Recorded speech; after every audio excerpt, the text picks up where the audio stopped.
설화야담을 찾아주셔서 감사합니다. 건강하시고 좋은 하루 보내세요. 지금 구독하시고 오늘 야담 바로 들어보시죠. 전라도 과부를 탐한 경상도 도둑. 옛날 옛적 경상도 산골 깊숙한 곳에 이름 모를 한 도둑이 살았더랍니다. 그의 솜씨는 마치 바람과 같았으니 누구도 그가 나타나고 사라지는 것을 눈치채지 못했지요. 발소리 하나 없이 스윽 지나가면 아무리 겹겹이 꽁꽁 숨겨둔 재물이라도 감쪽같이 사라지는 것이 일수였습니다. 밤이 깊어 이슥해지면 그는 검은 그림자처럼 마을을 휘감았고 새벽 달기 첫 울음을 터뜨리기 전에는 흔적조차 남기지 않고 사라지곤 했지요. 그래서 동네 사람들 사이에서는 그에게 밤도깨비라는 별명이 붙었으니 그만큼 신출귀몰한 능력을 지녔다는 뜻이었습니다. 그의 손길이 닿는 곳마다 희한한 일들이 벌어져 사람들은 그를 두려워하면서도 신기하게 여겼답니다. 어느덧 경상도 땅에서는 더 이상 그의 재주를 뽐낼 만한 만만한 곳이 없다고 생각했는지 이 도둑은 더 큰 물에서 놀아보려는 야심을 품게 되었습니다. 이제는 새로운 땅에서 그의 능력을 시험해보고 싶었던 것이지요. 남쪽 바다를 건너 저 멀리 보이는 전라도 땅으로 원정을 가보기로 결심한 것이었습니다. 그의 가슴 속에는 새로운 도전과 더 많은 재물에 대한 욕망이 바스락바스락 마치 마른 나뭇가지가 불꽃을 만나 타오르듯 격렬하게 피어올랐습니다. 그의 눈빛은 밤하늘의 별처럼 반짝였고 얼굴에는 알 수 없는 기대감과 설렘이 가득한 미소가 번져 있었지요. 마치 오래전부터 꿈꿔온 일을 이제야 실행하는 듯한 모습이었답니다. 그는 정성껏 만든 도구들을 허리춤에 단단히 차고 낡았지만 튼튼한 옷을 여미며 비장한 각오로 발걸음을 옮겼습니다.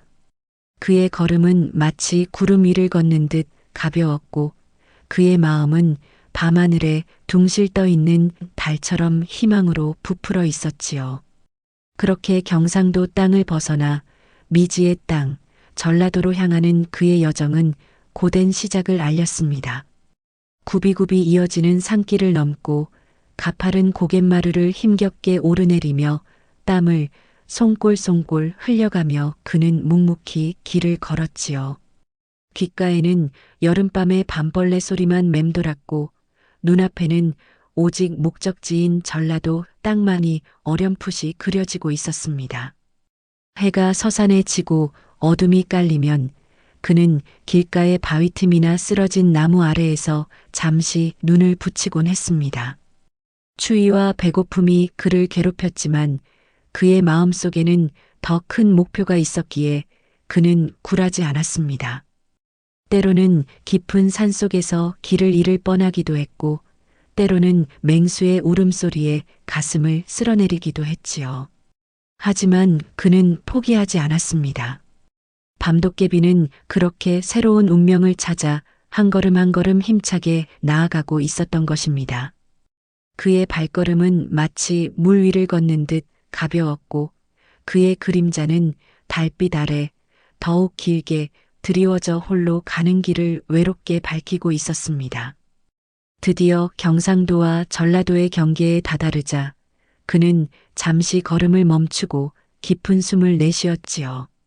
이제 새로운 시작이 눈앞에 펼쳐질 것이라는 예감에 그의 심장이 콩닥콩닥 뛰기 시작했습니다. 경상도 밤도깨비가 힘겹게 고갯마루에 다다랐을 때였습니다. 그는 땀을 닦으며 잠시 숨을 고르고 있었지요. 저 멀리 희미하게 전라도 땅이 보였고 그의 마음은 알 수 없는 설렘으로 가득 차올랐습니다. 바로 그때 고개 너머에서 불어오는 시원한 바람결에 실려 낯선 사내의 그림자가 문득 눈에 들어왔습니다. 어스름이 깔리기 시작하는 고갯마루에서 한 사내가 태연히 앉아 있는 모습이었습니다. 그의 복장 또한 밤도깨비와 크게 다르지 않았으니 한눈에 보아도 예사인물은 아님을 직감할 수 있었지요. 밤도깨비는 자신의 존재를 쉬이 드러내지 않고 마치 산짐승처럼 조용히 그 사내에게 다가갔습니다. 바스락바스락 마른 나뭇잎 소리조차 내지 않으려는 듯 그의 발걸음은 조심스러웠지요. 이윽고 사내의 등 뒤에 바싹 다가섰을 때 밤도깨비는 목청을 가다듬고 나직이 말을 건넸습니다.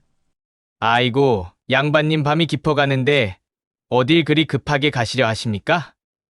혹시 저와 같은 마음으로 이 고개를 넘고 계신 것은 아니올런지요? 그의 목소리는 경상도 특유의 느릿하고 묵직한 가락을 담고 있었지요. 그러자 그 사내가 고개를 돌려 밤도깨비를 보더니 피식 웃으며 걸쭉한 전라도 사투리로 답했습니다. 그의 눈빛은 밤도깨비 못지않게 날카로웠지만 표정에는 능글맞은 여유가 어려 있었습니다. 말하는 거 보아하니 그 짝도 보통 내기는 아니구만. 나는 이 밤에 구례라는 곳에 박과댁이라고 돈지랄로는 이 동네에서 소문이 자자한 부자 과부집이 있다 해서 거기를 좀 털어볼까 하고 나왔네.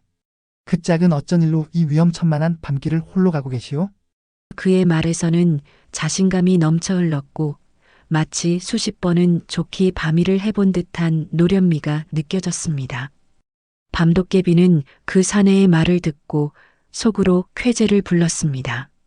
마침 전라도 땅에 막발을 디딘 참에 이런 귀한 정보를 얻게 되다니 하늘이 도운 것이라고 생각했지요. 그는 빙긋 웃으며 말했습니다. 나는 그저 이 넓디 넓은 세상 구경이나 실컷 하고 좋은 물건이 있다 하면 눈욕이나 좀 할까 싶어서 여기까지 왔지. 마침 좋은 곳을 이미 아신다고 하니 우리 그냥 손발 맞춰 동업이나 하는 것이 어떻겠습니까? 낯선 땅에서 혼자 다니는 것보다 이렇게 든든한 동업자와 함께라면 이보다 더 좋은 일이 어디 있겠습니까? 그의 제안은 매우 솔깃했고 상대방 또한 같은 생각을 하고 있었던 듯 보였습니다. 전라도 도둑은 밤도깨비의 제안에 잠시 고심하는 듯 보였으나 이내 만족스러운 표정을 지으며 고개를 끄덕였습니다. 허허, 그 짝 말도 틀린 말은 아니구만. 그래, 자네도 솜씨가 제법인 듯하니 이참에 우리 둘이 한번 손을 잡고 큰 물에서 헤엄쳐 보제. 어차피 같은 목표를 가지고 이 고갯마루에 모였으니 하늘이 맺어준 인연 아니겠소? 그의 목소리에는 새로운 동업자에 대한 기대감이 묻어 있었습니다. 그렇게 두 도둑은 그 자리에서 의기투합하여 찰떡궁합의 동업자가 되기로 약속했습니다. 밤하늘의 별들이 반짝이는 가운데 서로 다른 지방에서 온 두 도둑의 기묘한 인연이 시작된 순간이었지요. 그들은 서로를 향해 깊은 눈빛을 주고받으며 다가올 밤의 대담한 계획을 머릿속으로 그려나가기 시작했습니다. 새로운 동업자의 탄생과 함께 그들의 모험은 이제 막 시작된 것이었습니다. 두 도둑은 의기투합하여 밤이 더욱 깊어지기를 기다렸습니다. 달이 서쪽으로 기울고 별들이 총총히 빛나는 밤, 그들은 그림자처럼 구례 박과댁을 향해 발걸음을 옮겼지요. 첫째는 경상도 밤도깨비였고 둘째는 전라도 밤손님이었으니 이 두 명의 그림자가 어둠 속을 미끄러지듯 나아갔습니다. 그들의 발걸음은 마치 솜털 같아서 바스락거리는 마른 나뭇잎 하나 밟는 소리조차 내지 않았습니다. 바람 한 점 없는 고요한 밤이었으나 그들의 움직임은 바람보다도 더 소리 없었지요. 이윽고 육중한 기와집이 모습을 드러냈고 그 거대한 위용은 마치 밤하늘에 우뚝 솟은 산처럼 보였습니다. 박과댁은 소문대로 엄청난 부잣집이었습니다. 담장은 두 길이나 높았고 여기저기에는 덩치 큰 개들이 왈왈왈 짖어대며 낯선 이의 접근을 경계했지요. 집 주변은 마치 거미줄처럼 복잡하게 얽힌 순찰로가 있었고 심지어는 보초까지 서고 있었으니 그야말로 철옹성이나 다름없었습니다. 전라도 도둑은 눈을 번뜩이며 집 주위를 한 바퀴 돌았으나 침입할 만한 마땅한 틈을 찾지 못해 혀를 내둘렀습니다. 이 집은 쇠사슬로 엮은 듯 단단하여 파리 새끼 한 마리도 드나들 틈이 없구만. 내가 이 동네서 밤일을 한 지가 한두 번이 아니었지만 이토록 철통 같은 경비는 처음 보는구려. 그의 얼굴에는 난감함이 가득했습니다. 경상도 도둑 또한 잠시 생각에 잠겼다가 이윽고 부엌 쪽을 향했습니다. 그의 예리한 눈은 담장 아래 좁은 틈을 발견했으니 바로 부엌에서 음식 찌꺼기와 물이 빠져나가는 하수구 구멍이었습니다. 그는 그 구멍을 뚫어져라 바라보며 말했습니다. 아이고, 짐승 새끼들이 드나드는 길에 사람이라고 못 들어가겠습니까? 저 수채군형 밖에는 다른 침입로가 없으니 저기로 들어가야 할 것 같습니다. 그의 목소리에는 자신감이 실려 있었지만 그 구멍은 사람 하나 겨우 빠져나갈 만한 크기였으니 그만큼 위험한 길이었습니다. 전라도 도둑은 하수구를 보고는 자신의 덩치로는 도저히 들어갈 수 없음을 직감하고는 말했습니다. 에이, 그놈의 하수구 군형이 너무 좁아서 내 몸뚱이는 영 들어갈 수가 없네. 덩치도 쪼매난 그 짝이 들어가서 보물 보따리 좀 챙겨주시란께. 난 밖에서 보따리 챙겨 놓을 테니 그 짝은 목숨 걸고 한번 들어가 보시지. 그의 말에서는 자신보다 동업자의 몸이 더 유연하고 작으니 그에게 역할을 떠넘기려는 듯한 속셈이 보였습니다. 경상도 도둑은 전라도 도둑의 말을 듣고 피식 웃었습니다. 그는 별다른 망설임 없이 흙투성이 하수구로 몸을 구겨 넣기 시작했습니다. 꾸역꾸역 좁은 구멍을 통과하는 그의 모습은 마치 땅속을 파고드는 두더지 같았습니다. 진흙과 썩은 물이 그의 옷을 더럽혔지만 그는 아랑곳하지 않았습니다. 마침내 캄캄한 하수구를 벗어나 어두컴컴한 부엌 바닥에 도착했습니다.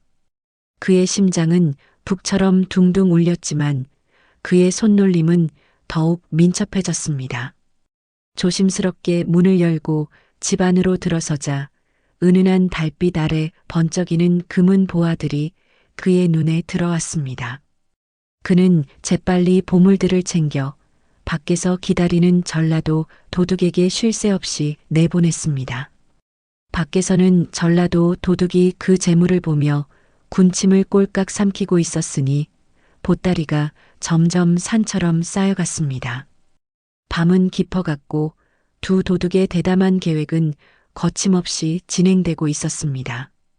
경상도 밤도깨비는 밤새도록 부지런히 밖과대 간을 뒤지며 값비싼 재물들을 하수구를 통해 밖으로 빼돌렸습니다. 금부치와 은부치, 산호와 진주, 온갖 비단과 귀한 서책들이 그의 손을 거쳐 전라도 밤손님에게 전달되었지요. 밖에서는 밤손님이 빼돌린 재물들을 차곡차곡 쌓아 올리며 만족스러운 미소를 지었습니다. 보따리가 10대 개는 좋게 되었고 그 무게 또한 만만치 않아 보였습니다. 그는 재물이 쌓이는 것을 보며 혼자만의 꿍꿍이를 품기 시작했으니 이 많은 재물을 경상도 농가 반으로 나누기엔 너무 아깝지 않은가 하는 시커먼 속셈이었습니다. 그의 눈동자는 욕심으로 번쩍거렸고 그의 심장은 탐욕의 노래를 부르고 있었지요. 밤도깨비는 재물을 거의 다 챙겼다고 생각했습니다. 이제 밖으로 나가 동업자와 함께 이 많은 재물을 가지고 유유히 사라지는 일만 남았다고 여겼지요. 허나 욕심은 끝이 없는 법이라 했습니다. 그는 문득 방 안을 둘러보다가 고이 잠든 박과댁 과부에게 시선이 꽂혔습니다. 곱디고 온 자태로 잠들어 있는 과부를 보는 순간 그의 마음속에는 알 수 없는 탐욕이 또다시 스멀스멀 피어올랐습니다. 돈만 훔쳐냈으면 그만이지 사람까지 앗으려고 하는가 하는 이성적인 생각이 한편으로는 들었지만 순간의 유혹을 뿌리치기에는 그의 욕심이 너무도 컸던 모양입니다. 그는 조용히 과부가 누워있는 이부자리로 다가갔습니다. 그의 손길이 과부에게 닿으려는 찰나였습니다. 돈만 훔쳐갔으면 되었지. 사람까지 앗아가려고 하느냐? 정적을 깨고 나직이 울리는 과부의 목소리에 밤도깨비는 화들짝 놀라 움찔하고는 뒤로 물러섰습니다. 과부는 눈을 번쩍 뜨고 밤도깨비를 노려보고 있었으니 그 눈빛은 한밤중 호랑이의 눈처럼 매서웠습니다. 그의 등줄기에는 식은땀이 주르륵 흘러내렸고 심장은 발끝까지 곤두박질 치는 것 같았습니다. 도둑질하다 들킨 것도 모자라 사람까지 탐하려 했던 자신의 어리석음에 얼굴은 화끈거렸습니다. 그는 아무 말도 하지 못하고 그 자리에 얼어붙어 서 있었지요. 과부는 그런 밤도깨비를 물끄러미 바라보다가 이윽고 정색하며 말을 이었습니다. 그녀의 목소리는 차분했지만 그 안에는 단호한 기운이 서려 있었습니다. 당신이 내 말을 듣지 않으면 오늘 밤 목숨이 위태로우니 내 말을 잘 들어야 할 것이야. 내 지혜를 따르면 살 수 있을 것이고 내 말을 거역하면 이 문턱을 넘기 전에 목이 날아갈 것이야. 과부의 말은 마치 하늘의 계시처럼 밤도깨비의 귓가를 맴돌았습니다. 그는 살려달라는 듯 과부 앞에 무릎을 꿇고 싹싹 빌었습니다. 아이고 살려주이소. 제가 죽을 죄를 지었셈더. 마님께서 시키는 대로 다 하겠습니다. 부디 제 목숨만 살려주이소. 그의 목소리는 두려움에 떨렸고 얼굴은 새파랗게 질려 있었습니다. 그는 과부의 말이 마치 동아줄처럼 느껴졌지요. 과부의 단호한 경고와 밤도깨비의 간절한 애원 속에 그 밤의 운명은 새로운 국면을 맞이했습니다. 밤도깨비는 과부의 말을 마치 하늘의 명처럼 여겼고 그녀의 지시라면 그 무엇이라도 따를 준비가 되어 있었지요. 과부는 자신의 침착한 지혜를 발휘하여 밤도깨비에게 한 가지 묘안을 일러주었습니다. 그녀의 목소리는 여전히 차분했지만 그 안에는 꿰뚫어보는 듯한 통찰력이 담겨 있었지요. 지금 당장 저기 헌 옷가지들을 모아 사람 모양 허수아비를 만들거라. 그리고 그 허수아비를 하수구로 밀어 넣으며 큰 소리로 내나간다. 하고 외치는 것이야. 그러면 너의 목숨은 건질 수 있을 것이니 내 말을 명심하고 그대로 따르거라. 그녀의 눈빛은 밤도깨비의 깊은 곳을 꿰뚫어 보는 듯 했습니다. 밤도깨비는 과부의 말을 듣고 고개를 끄덕였습니다. 그는 이 상황에서 과부의 지혜를 의심할 여유조차 없었지요. 자신의 목숨이 파리 목숨처럼 위태로운 상황에서 과부의 말만이 유일한 희망의 빛으로 보였습니다. 그는 재빨리 방 한구석에 널려있던 헌 옷가지들을 모았습니다. 낡고 해진 옷들이었지만 그것들은 지금 밤도깨비의 목숨을 구할 소중한 도구가 될 것이었습니다. 그는 능숙한 손놀림으로 옷가지들을 엮고 묶어 사람과 비슷한 모양의 허수아비를 만들어냈습니다. 얼기설기 만들어진 허수아비였지만 어둠 속에서는 사람의 형체처럼 보일만 했습니다. 허수아비의 모습은 초라했지만 그 안에는 밤도깨비의 절박함이 담겨 있었지요. 허수아비를 다 만든 밤도깨비는 과부의 지시대로 그것을 짊어지고 부엌의 하수구로 향했습니다. 그의 발걸음은 조심스러웠고 그의 심장은 쿵쾅거렸습니다. 캄캄한 하수구 구멍 앞에 선 밤도깨비는 잠시 심호흡을 했습니다. 그의 등에서는 식은땀이 흘러내렸지만 그는 과부의 말을 믿고 용기를 냈습니다. 밖에서 기다리고 있을 전라도 밤손님의 시커먼 속셈을 알 리 없는 밤도깨비는 과부의 지시만을 따랐습니다. 그는 허수아비의 머리 부분을 하수구 구멍 밖으로 내밀며 있는 힘껏 목청을 높여 외쳤습니다. 내 나간다. 이제 나간다. 그의 목소리는 어둠 속을 가르고 멀리 퍼져나갔습니다. 마치 큰 소리로 자신의 존재를 알리는 듯 했습니다. 바로 그때였습니다. 하수구 밖에서 재물을 챙기던 전라도 밤손님은 밤도깨비의 외침을 듣고 기다렸다는 듯이 날카로운 칼을 번쩍 들어 올렸습니다. 그는 밤새도록 쌓아 올린 보따리들을 보며 이 모든 재물을 혼자 차지하려는 탐욕스러운 생각에 사로잡혀 있었지요. 그에게는 동업자 따위는 안중에도 없었습니다.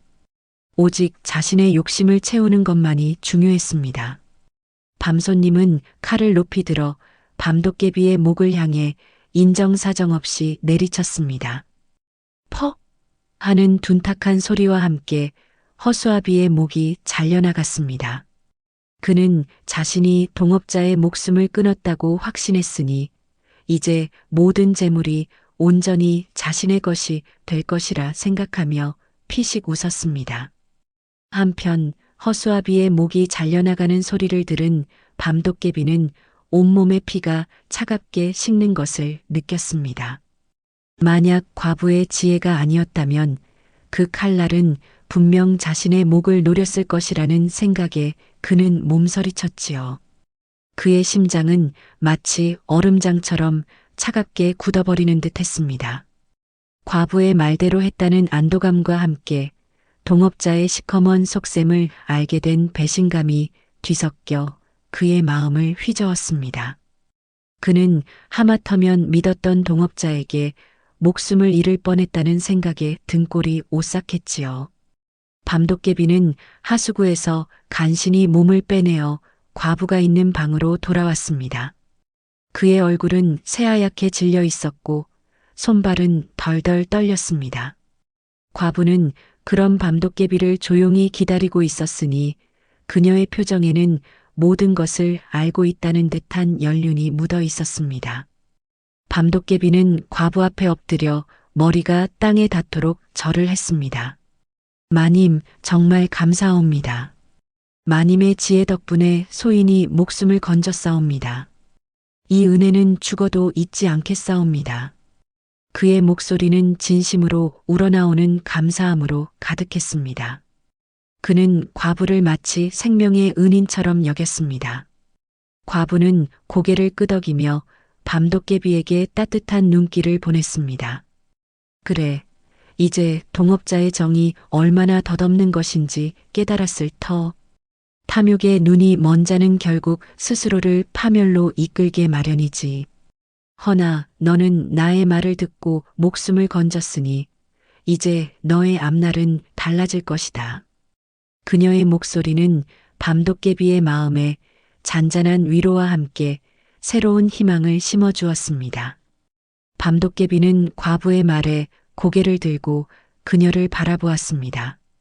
어둠 속에서도 빛나는 그녀의 지혜로운 눈빛은 밤도깨비의 얼어붙었던 마음에 온기를 불어넣어 주었습니다. 그날 밤 밤도깨비는 과부가 내어준 뜨거운 물로 몸을 깨끗이 씻었습니다. 흙탕물과 피비린내가 뒤섞인 낡은 옷을 벗어던지고 과부가 건네준 깨끗하고 부드러운 새 옷으로 갈아입었습니다. 몸을 씻고 새 옷을 입으니 마치 새로운 사람이 된 듯 상쾌한 기분이 들었습니다. 그의 마음속에 있던 탐욕과 배신감, 그리고 두려움의 그림자는 씻겨 내려가는 물줄기처럼 사라지고 그 자리에는 과부에 대한 존경과 새로운 시작에 대한 기대감이 자리 잡았습니다. 그는 더 이상 재물을 훔치던 밤도깨비가 아니었습니다. 그는 이제 과부의 지혜로운 품 안에서 새로운 삶을 시작할 준비가 된 한 사람이었지요. 과부는 밤도깨비에게 따뜻한 저녁 식사를 차려주었고 두 사람은 마주 앉아 조용히 식사를 했습니다. 밤도깨비는 평생 먹어본 음식 중에서 가장 맛있는 음식이라고 생각했습니다. 단순한 끼니가 아니라 생명의 은인이 베풀어준 따뜻한 정이 담긴 음식이었기 때문입니다. 식사를 마친 후 과부는 밤도깨비와 함께 따뜻한 이부자리에 들었습니다. 낯선 두 남녀가 한 이불을 덮었지만 그 속에는 어떠한 불순한 의도도 없었습니다. 오직 생명의 은인에 대한 감사와 새로운 인연에 대한 믿음만이 존재했지요. 그렇게 경상도 밤도깨비는 탐욕의 밤을 뒤로하고 지혜로운 과부의 곁에서 새로운 삶의 새벽을 맞이할 준비를 마쳤습니다. 그의 마음속에는 이제 더 이상 어둠이 아닌 밝은 빛만이 가득했습니다. 밤은 깊고 고요했습니다. 경상도 밤도깨비는 과부의 이부자리에서 깊은 잠에 빠져들었지요. 그의 잠은 평생 느껴보지 못한 달콤하고 편안한 잠이었습니다. 쫓기던 삶의 긴장감도 재물에 대한 탐욕도 모두 사라진 그야말로 평화로운 밤이었지요. 그의 꿈속에는 더 이상 어둡고 위험한 밤길이 아닌 따뜻하고 포근한 햇살이 가득한 새로운 세상이 펼쳐지고 있었을 것입니다. 과부 또한 밤도깨비의 숨소리를 들으며 조용히 밤을 보냈습니다. 그녀의 마음속에는 알 수 없는 희망과 함께 이 낯선 사내에게 어떤 운명이 기다리고 있을지 궁금해하는 기대감이 싹트고 있었지요. 이윽고 동력 하늘이 서서히 밝아오기 시작했습니다. 까맣던 밤하늘에 붉은 기운이 감돌고 먼동이 트면서 세상은 점차 그 모습을 드러냈지요. 밤도깨비는 난생 처음으로 편안하고 깊은 잠에서 깨어났습니다. 그의 눈꺼풀이 천천히 열리고 눈앞에는 과부의 단아한 모습이 가장 먼저 들어왔습니다. 어제의 살벌했던 상황은 마치 꿈처럼 아득하게 느껴졌지요. 그는 과부의 얼굴을 물끄러미 바라보며 자신의 지난 날을 되돌아보았습니다. 과부는 이미 잠에서 깨어 밤도깨비를 조용히 바라보고 있었지요. 두 사람의 시선이 마주쳤고 그들의 눈빛 속에는 말로 다 표현할 수 없는 미묘한 감정들이 오고 갔습니다. 밤도깨비는 과부에게 깊이 고개를 숙이며 어제 밤의 은혜를 다시 한번 되새겼습니다. 과부 또한 그의 정중한 태도에 빙긋 미소 지으며 창밖을 가리켰습니다. 자, 이제 문 밖을 한번 보거라. 너의 동업자가 어떤 선택을 했는지 말이다.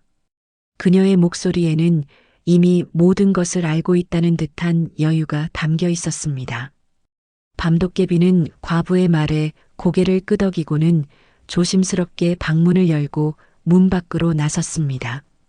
어젯밤까지 쌓여있던 재물들이 과연 그 자리에 그대로 있을지 아니면 동업자가 어떤 행동을 했을지 궁금했습니다. 문 밖으로 나선 밤도깨비의 눈에 들어온 것은 텅 비어버린 마당이었습니다. 어젯밤 산처럼 쌓여있던 보따리들은 온데간데 없고 그 자리에는 흙먼지만이 뽀얗게 쌓여 있었지요. 전라도 밤손님은 재물을 챙겨서 주랭랑을 쳐버린 것이었습니다. 그의 탐욕은 경상도 밤도깨비의 목숨까지 노렸을 뿐만 아니라 이제는 모든 재물까지 독차지하려 한 것이었지요. 마당 한편에는 밤손님이 급히 달아나면서 떨어뜨린 듯한 낡은 신발 한 짝만이 덩그러니 놓여 있었습니다. 밤도깨비는 텅 빈 마당을 보고는 씁쓸한 미소를 지었습니다. 그는 전라도 밤손님의 배신을 이미 짐작하고 있었기에 크게 놀라지는 않았습니다. 오히려 과부의 지혜 덕분에 목숨을 건진 것에 대한 감사함이 더욱 커졌지요. 그는 과부가 지적했던 탐욕에 눈이 먼 자의 말로를 직접 두 눈으로 확인하게 된 것이었습니다.